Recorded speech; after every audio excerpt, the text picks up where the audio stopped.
5 জন শিক্ষার্থীর জন্য 14 জন শিক্ষক, তারপরও 5 জন শিক্ষার্থী ফেল। এটা তো আসলে খুবই দুঃখজনক, আমাদের জন্য দুঃখজনক যে 14 জন মিলে একজন 5 জনকে পাস করতে পারে নাই। শুনে অবাক হলেও এমনই এক ঘটনা ঘটে গাজীপুরের শ্রীপুরে, যেখানে 14 জন শিক্ষক মিলে 5 জন শিক্ষার্থীকে পাশ করাতে পারেননি।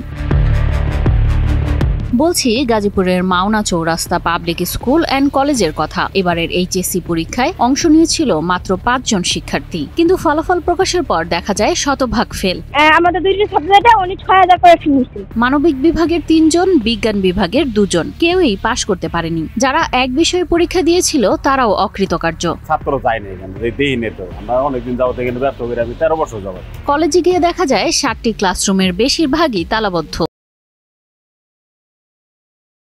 আর ময়লার স্তূপ। 2 বছরের হাজিরা খাতায় পাওয়া গেছে মাত্র 2 মাসের উপস্থিতি। ওরা তো 5 দিনের স্টুডেন্ট বলছে, 5 দিনের স্টুডেন্ট আমরা গত সালের স্টুডেন্ট, আমরা 2 জন গত সালের স্টুডেন্ট। 14 জন শিক্ষক থাকলেও নিয়মিত ক্লাস নেন মাত্র 4 জন। ক্যামেরা দেখে কয়েকজন শিক্ষিকা তড়িঘড়ি করে ক্লাসরুম ছেড়ে বেরিয়ে যান। অবশ্যই কাবিলিতে আছেন শিক্ষক, অনেক শিক্ষক আছে যাদের ভর্তি হয়ে বইছে, গার্জেনরা বুঝাইতেছে আমরা এখানে ক্লাস করি, অথচ তারা এখানে ক্লাস না করে দিকে কি করতেছে, ঘোরাফেরা করতেছে। এদিকে শিক্ষকদের বিরুদ্ধে ক্লাস না নেওয়ার অভিযোগ তুলেন শিক্ষার্থীরা। তারা কি কলেজ থেকে ফোন দিত না? না, ওরা কোনো প্রশ্ন করতো না। আপনাদের কোনো খোঁজ খবর নেয়নি যে তোমরা কেন ক্লাসে আসছো না, এগুলো কি বলেনি কোনোদিন? না, শুধু শিক্ষার্থী কিংবা অভিভাবক নয়, শিক্ষকদের বিরুদ্ধে অভিযোগ তুলেন স্থানীয়রাও।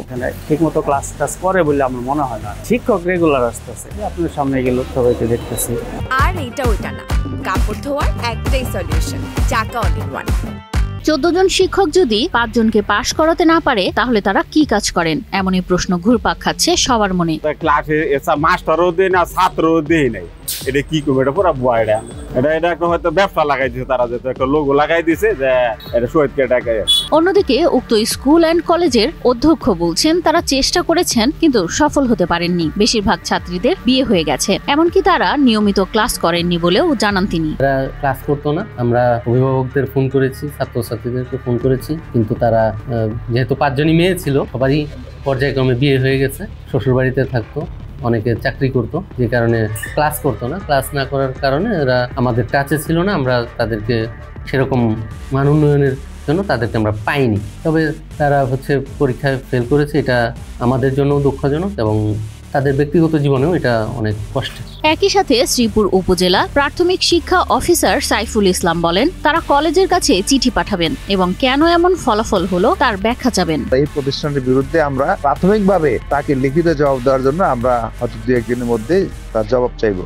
এখন আমি এটা খতিয়ে দেখে যদি কোনো রকম ল্যাকিংস থাকে, অবহেলা থাকে, আমরা অবশ্যই আমাদের পক্ষ থেকে যা করার করবো ইনশাআল্লাহ। 14 শিক্ষক 5 শিক্ষার্থী, তবুও শতভাগ ফেল। এই ঘটনায় এলাকায় চলছে তীব্র সমালোচনা। প্রশ্ন একটাই, দায় কার? শিক্ষক শিক্ষার্থীর নাকি গোটা শিক্ষা ব্যবস্থার?